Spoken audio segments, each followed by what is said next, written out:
In today's video, I'm going to teach you how to insert image in shape in Photoshop. This is a simple and very useful technique that lets you place a photo neatly inside any shape, such as a circle, square, rectangle, or custom design. It's great for posters, social media graphics, presentations, and creative layouts. Once you understand the basic workflow, you can use the same method again and again with different shapes and images. To begin, draw your shape on the canvas using any shape tool. You can use the rectangle tool if you want a clean box, or the ellipse tool if you want a circular frame. Just click and drag on your canvas to create the shape at the size you want. This shape will act like a container for your image, so it's a good idea to think about the final look before moving on. If needed, you can always adjust the shape later. Next, go to the File menu and choose Place Embedded to add your image into the document. This will bring your photo into Photoshop as a new layer.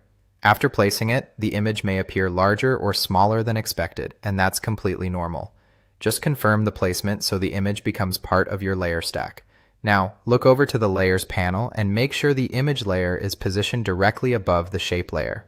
This part is important because the clipping effect only works correctly when the image is sitting on top of the shape you want to use. If the layers are out of order, simply click and drag the image layer into the correct position. Once that's done, right-click the image layer and choose Create Clipping Mask. As soon as you do this, the image will be clipped to the shape below it.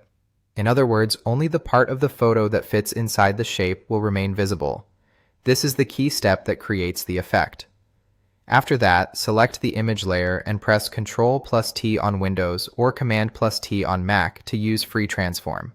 From here, you can resize, move, and reposition the photo inside the shape until it looks just right. This is especially helpful if you want to center the main subject or zoom in for a better composition. Take your time adjusting the image so it fits the shape in the most visually pleasing way. When you're happy with the result, your image will be perfectly placed inside the shape, giving you a clean and professional design.